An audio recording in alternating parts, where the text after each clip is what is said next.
Hi అండి, అందరికీ జై శ్రీరామ్.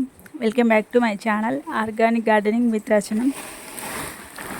ఈరోజు గార్డెన్లో కంటైనర్స్లో నేను ఏ విధంగా అయితే మట్టి ఫిల్ చేసుకున్నానో ఆ విధాన్ని మీకు చూపిస్తాను. చూడండి, ఈ విధంగా చేయండి, తప్పకుండా మంచి పంట అయితే వస్తుందండి. మనకి మంచి హార్వెస్ట్లు అయితే తీసుకోవచ్చు.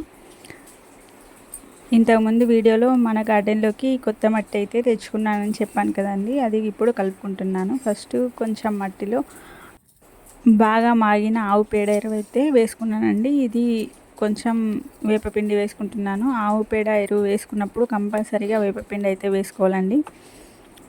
ఇప్పుడు కొంచెం ఇసుక అయితే కలుపుకుంటున్నానండి. ఈ మట్టిలో ఈ పేడ ఎరువు కానీ, ఈ వేపపిండి కానీ, ఇసుక కానీ ఏదైనా కొంచెం ఎక్కువ తక్కువ అయినా పర్లేదండి. వేపపిండి అయితే మరీ ఎక్కువ వేసుకోవద్దు. ఒక కంటైనర్కి ఒక గుప్పెడు చొప్పున అయితే వేసుకోవాలి. ఇప్పుడు వీటన్నిటిని మిక్స్ చేసుకుంటున్నాను. ఆవు పేడ ఎరువు తీసుకుంటే మాత్రం కంపల్సరీగా ఒక 6 months పైనే మాగింది అయితే తీసుకోవాలండి. నేను ఇప్పుడు ఈ మట్టిలో వేసుకున్న ఎరువు అయితే నా దగ్గర 1 year పైనే అవుతుందండి. ఇంతకుముందు గార్డెన్లోకి వాడుకున్నప్పుడు మిగిలిపోతే అదే స్టోర్ చేసుకున్నాను. అది మిగిలిపోతే వేశాను. మీరు కూడా బాగా మాగిన పశువుల ఎరువు అయితేనే తీసుకోండి. ఇంకా పశువుల ఎరువు అయితే మొక్కల గ్రోతింగ్కి చాలా ఉపయోగపడుతుందండి. మీకు ఎవరికైనా అందుబాటులో ఉంటే తప్పకుండా వాడుకోండి. ఈ కంటైనర్స్కి అడుగు భాగానైతే హోల్స్ చేసుకున్నాను. వీటిని పెంకుల సాయంతో కవర్ చేసేస్తున్నాను.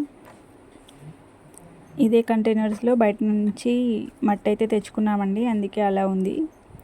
ఇప్పుడు ఈ కంటైనర్స్లో మట్టి అయితే ఫిల్ చేసుకుంటాను. నేను ఎప్పుడు గార్డెన్లో మొక్కలు పెట్టాలనుకున్నా ఇదే పద్ధతిలో మట్టిని అయితే కలుపుకుంటానండి. ఇంకా ఆవు పేడ ఎరువు, వేపపిండి, ఇసుక ఈ 3 అయితే కంపల్సరీగా కలుపుకుంటానండి. మట్టిలో ఈ విధంగా ఈ 3 కలుపుకొని మొక్కలు పెంచుకోవడం వలన ఆవు పేడ ఎరువేమో మొక్కల గ్రోతింగ్కి ఉపయోగపడుతుంది. ఇంకా వేపపిండి ఏమో ఈ ఆవు పేడ వాడడం వలన మొక్కలకి వేరుపురుగు సమస్య ఏదన్నా రాకుండా ఉండడానికి వేపపిండి ఉపయోగపడుతుంది. ఇంకా వేపపిండి కూడా మొక్కల గ్రోతింగ్కి చాలా బాగా ఉపయోగపడుతుందండి. ఇంకా ఇసుకేమో ఈ వేర్లు మంచిగా స్ప్రెడ్ అవ్వడానికి, మట్టి గుల్లగా ఉండడానికి ఉపయోగపడుతుందండి. ఈ విధంగా అయితే కలుపుకొని పెట్టుకోండి. మట్టి చాలా బాగా గ్రోతింగ్ ఉంటుందండి మన మొక్కల్లో. గార్డెన్లోకి కొత్తగా తెచ్చుకున్న అన్ని కంటైనర్స్లోకి మట్టి ఇదే విధంగా కలుపుకొని ఫిల్ చేసి పెట్టుకున్నానండి. ఇంకా అన్ని కంటైనర్స్ అయితే అన్నీ అయితే చూపించట్లేదు మీకు. నేను ఏ విధంగా కలుపుకున్నానో చూపించాలని మీకు ఈ విధంగా అయితే కలుపుకొని చూపిస్తున్నాను. ఒక 2 మాత్రమే చూపిస్తున్నానండి మీకు. ఇంకా గ్రో బ్యాగ్స్లలో అయితే సమ్మర్ మొత్తం ఇంట్లో వచ్చిన కిచెన్ వేస్ట్తోని లేయర్ మెథడ్లో ఫిల్ చేసి పెట్టుకున్నాను. అవి కూడా రెడీ అయిపోయినాయి. ఇంకా ఇవి రెడీ చేసుకుంటే ఇంకా విత్తనాలు పెట్టేసుకోవడమే ఇంకా నేనైతే గార్డెన్లో.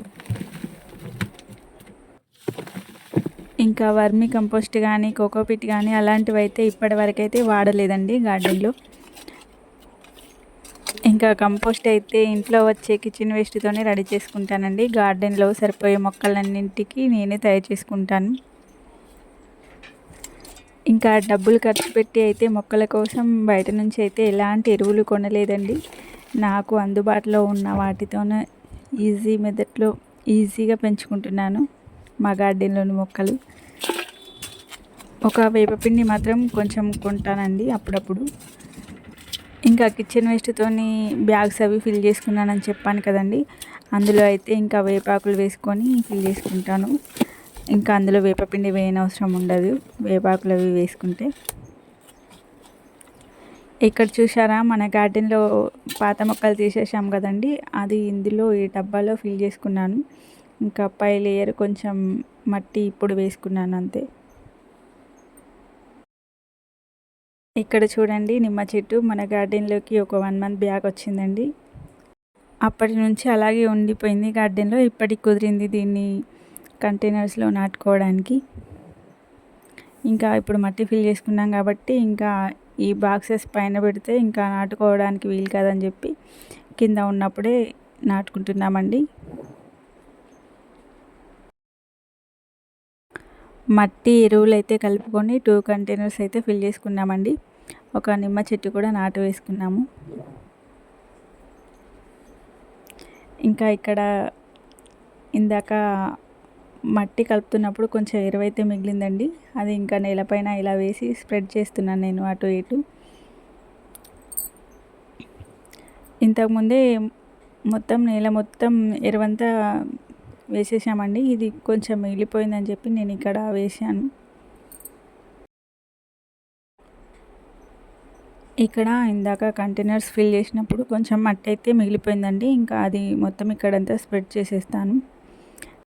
ఈ ప్లేస్ గుర్తుపెట్టారా అండి? ఇంతకుముందు ఇక్కడ టమాటో చెట్లు ఉండేవి. ఇక్కడ పైన అయితే కంటైనర్స్ అన్నీ కొంచెం ఒక విధంగా అయితే సెట్ చేసుకున్నానండి. ఈ పక్కనవి ఇవి సమ్మర్లో వేసుకున్న గోర్చిక్కు చెట్లండి. కొంచెం వీటి గ్రోతింగ్ అయితే ఇప్పుడు బాగుందండి. ఇక్కడ చూడండి, గోర్చిక్కుడుకాయ అయితే ఎంత పెద్దగా వచ్చిందో. ఇదైతే తోటకూర మొక్క. దీనికైతే చాలాసార్లు హార్వెస్ట్ చేసుకున్నాను, వస్తూనే ఉంటుంది. దీని కాండం చూడండి ఎంత బలంగా రెడీ అయిందో.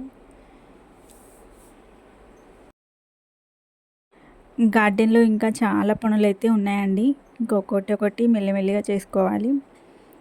రోజు కొంచెం చేస్తానంతే. ఇంకా గార్డెన్లో మొత్తం సమయం అంతా అయితే కేటాయించనండి.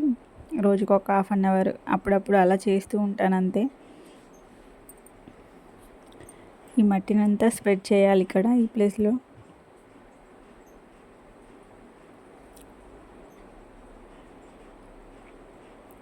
ఇక్కడ చూడండి, సీతాఫల చెట్టు అయితే ఎంత గ్రీన్గా వస్తుందో.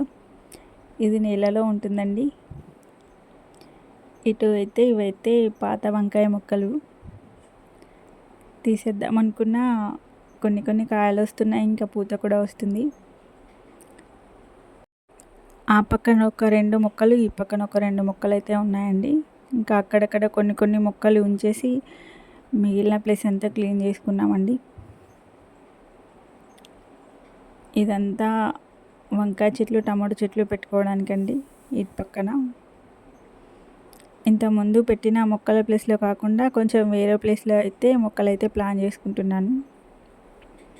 ఇక్కడ చూడండి బీర చెట్టు ఎంత బాగా వస్తుందో. ఇంకా ఈ టైర్ కంటైనర్స్ కూడా కాల్ చేసి పెట్టుకున్నానండి. ఈ టైర్ కంటైనర్స్లో ఆకుకూరలు అయితే వేసుకుందాం అనుకుంటున్నాను. ఇక్కడ ఒకటి చెప్తాను చూడండి. ఈ మధ్యలో సీతాఫల చెట్టు ఉంటుంది. ఆ సీతాఫల చెట్టు నుండి ఇటు సైడ్ కొంచెం ప్లేస్ ఉంటుంది. ఇంకా మళ్ళీ మధ్యలో నుండి ఇటు సైడ్ కొంచెం ప్లేస్ ఉంటుందండి. చాలా చిన్న ప్లేస్ అండి మాదైతే. ఈ ప్లేస్లోనే ఇన్ని కూరగాయలు అయితే పండించుకుంటున్నాను. ఈ మొత్తం ప్లేస్ అంతా ఎంత ఉంటుందో నేను వివరంగా తెలుసుకొని మీకు మరో వీడియోలో అయితే చెప్తానండి. ఇక్కడ చూడండి, ఇదంతా వేపపిండి అండి. ఇంకా గార్డెన్ మొత్తం చల్లుకుంటాను ఇప్పుడైతే. పేడ ఎరువైతే గార్డెన్ మొత్తం వేసేసాం, కానీ ఇంకా వేపపిండి అయితే వేయలేదండి. మీకు చూపిస్తూ వేస్తున్నాను.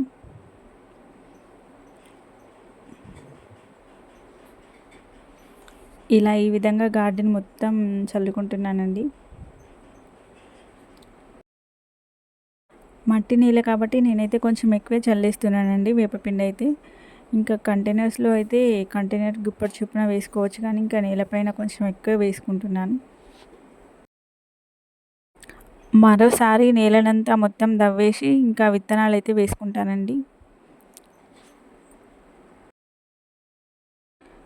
పాత వంకాయ మొక్కలు అయితే ఒక 2-3 అలాగే ఉంచేయాల్సి వచ్చిందండి. ఇంకా అవి కాపు బాగా వస్తుంది కాబట్టి నాకైతే తీయాలనిపించలేదు, అలాగే ఉంచేసాను. వీడియోస్ అయితే చాలామంది చూస్తున్నారు, కానీ ఇంకా ఛానల్ అయితే సబ్స్క్రైబ్ చేసుకోవట్లేదండి. మా వీడియోస్ నచ్చినట్లయితే ఛానల్ తప్పకుండా సబ్స్క్రైబ్ చేసుకోండి. గార్డెనింగ్ అంటే ఇంట్రెస్ట్ ఉన్న వాళ్ళకి మా ఛానల్ అయితే షేర్ చేయండి. మా వీడియోస్ నచ్చితే లైక్ చేయండి. Thank you for watching. Happy gardening.